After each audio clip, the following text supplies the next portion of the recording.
Baik parasnya bukan kepala, tubuhnya seperti emas cemerlang.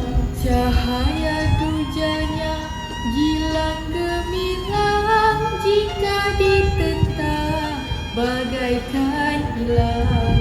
Lemah lembut manis berseri, majlisnya tidak lagi terperi.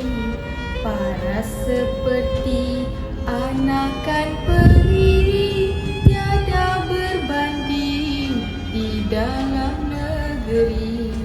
Bertambahlah arif, bijak laksana, bijak lestari, akal sempurna.